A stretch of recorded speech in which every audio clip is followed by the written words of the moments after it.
ఇప్పుడే రాకాస సినిమా చూసాను భయ్య. ఈ సినిమాకి ఖచ్చితంగా 1000 కోట్లు వస్తాయి కదా రావా? సరే 500 కోట్లు వస్తాయి కదా రావా? సరే భయ్య లాస్ట్ 100 కోట్లు వస్తాయి. ఇది కష్టమేనా మీకు? సరే భయ్య 50 కోట్లు వస్తాయి. ఇది కష్టమే. సరే 10 కోట్లు వస్తాయి. ఇది కష్టమే. 5 కోట్లు. ఆహా. సరే భయ్య ఈ సినిమాకు 1 కోటి రూపాయలు వస్తుంది. పెట్టిన బడ్జెట్ అన్న వెనక్కి వస్తుంది. ఓకే ఈ సినిమాకి ఎంత బడ్జెట్ పెట్టారో నాకైతే తెలియట్లేదు. కానీ సినిమా చూస్తుంటే ఇది ఒక షార్ట్ బడ్జెట్ లాగే ఉంది. సినిమాని డిసైడ్ చేసేది కలెక్షన్లు మాత్రమే. కలెక్షన్లు గానే బాగా వచ్చాయంటే సినిమా బాగున్నట్టే లెక్క. సినిమాకి 50 కోట్లు 100 కోట్లు 500 కోట్లు 1000 కోట్లు 1,00,000 కోట్లు వస్తున్నాయంటే కారణం సినిమా బాగుందని అర్థం. ఎందుకంటే ఫేక్ గాళ్ళని ఆపచ్చు. సినిమా బాగాలేదని చెప్పేవాళ్ళని ఎంతమందిని చెప్పండి? ఎంతమంది చెప్తారు ఓ అంటే ఒక 100 మంది చెప్తారేమో. కానీ 24 గంటలు వాళ్ళని చెప్పలేరుగా, పని బట్ట లేకుండా అదే పనిగా. కాబట్టి సినిమా బాగుంటే దాన్ని ఎవ్వరూ ఆపలేరు. మీరు ఎన్ని ఇంగ్లీష్ మాటలు మాట్లాడినా వేస్టే. సినిమా అది ఇది అది ఇది అట్ ఇట్ అని. ఇక్కడ సినిమా అనేది బాగుండాల. బాగుంటే దానికి ఆటోమేటిక్‌గా డబ్బులొచ్చేస్తాయి. సినిమా హీరోకి ఇంకొక ఛాన్స్ వచ్చేస్తది. ఆ సినిమా హీరో ఎక్కడికో పోతాడు. సినిమా డైరెక్టర్‌లందరూ ఎక్కడికో వెళ్ళిపోతారు అంతే ఇంక. కాబట్టి కలెక్షన్‌లనైతే ఎవ్వరు ఆపలేరు. సినిమా బాగుంటే కలెక్షన్‌లని ఆపలేరు. సినిమా బాగాలేకపోతే సినిమా కలెక్షన్‌లు రావు. ఇంకా ఆ సినిమా బాగా ఆడినట్టే లెక్క. సరే ఇంక మ్యాటర్‌లోకి పోదాం.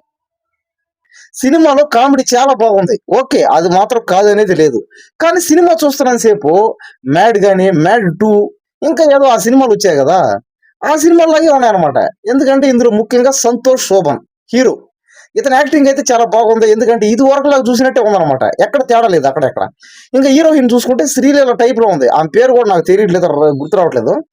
మీకు తెలిస్తే కామెంట్ చేయండి. ఇంకా డైరెక్టర్ చేస్తే ఎవరు 'శర్మ' ఏదో అనుకున్నాను. ఆమె పేరు. నిజంగా ఆమె పేరు కూడా నాకు సరిగ్గా గుర్తు రావట్లేదు.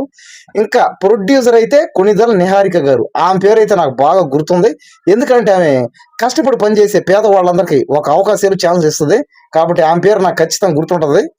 ఇంకా ఈ సినిమాలో ఇంకా చాలా మందున్నారు. ఇంకా వాళ్ళందరి పేర్లు అందరి గురించి చెప్పుకోవచ్చు. ఇంకా ఈ సినిమాలో గెటప్ సీన్ గారు, వెన్నెల కిషోర్ గారు, బ్రహ్మాజీ గారు చాలా మంది ఉన్నారనమాట. అందరి కామెడీ కూడా బానే ఉంది.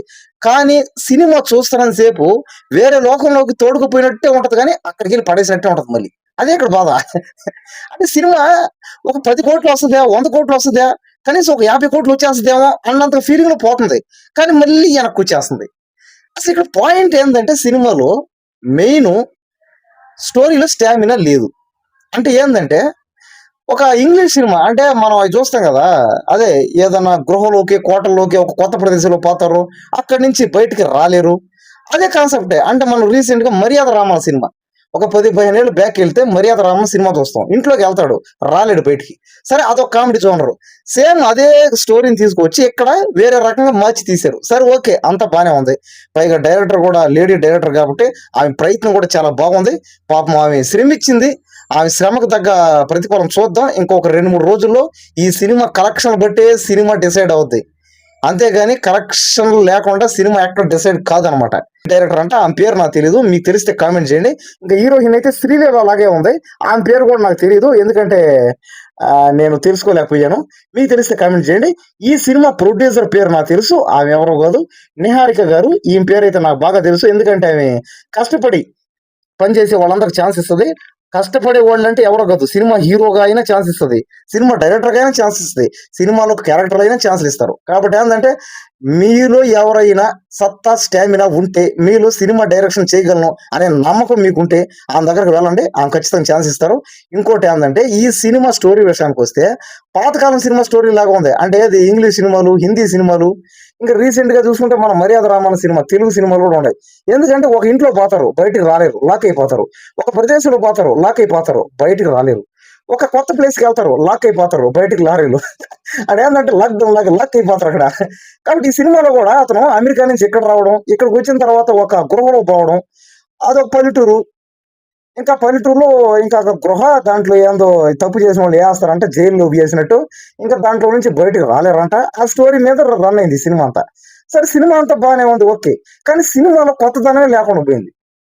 పైగా సినిమాలో ఆ డైలాగులు గాని అయన్నీ చూస్తుంటే 'మ్యాడ్' సినిమా చూసినట్టే ఉందన్నమాట. 'మ్యాడ్ 1', 'మ్యాడ్ 2' అంటే హీరోది సేమ్.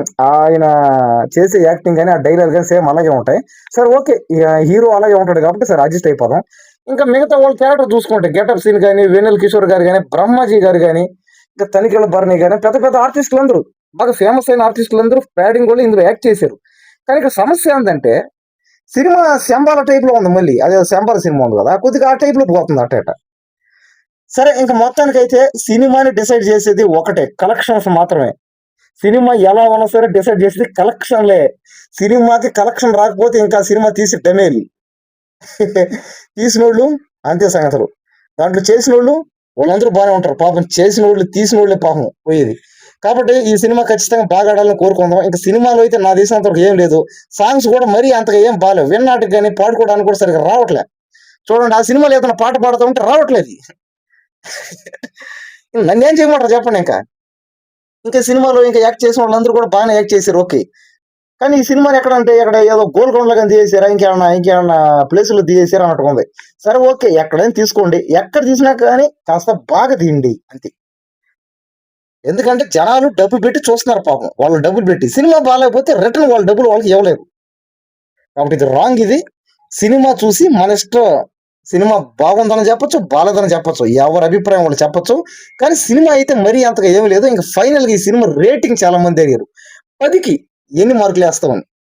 10కి నాకు తెలిసి 10కి అయితే ఈ సినిమాకి 3% ఇచ్చేది ఉంది. ఇంకా 100 మార్కులకి ఈ సినిమా మనం మార్కులు లిస్ట్ ఇద్దాం. ఇంకో 100 మార్కులకి ఈ సినిమాకి 20 మార్కులు ఇచ్చు గట్టిగా. ఓకే. ఈ సినిమా మీకు ఎలా అనిపించిందో కామెంట్‌లో చెప్పండి. ఓకేనా? రైట్. ఆ కామెంట్‌లకి ఖచ్చితంగా మళ్ళీ రిప్లై ఇస్తా.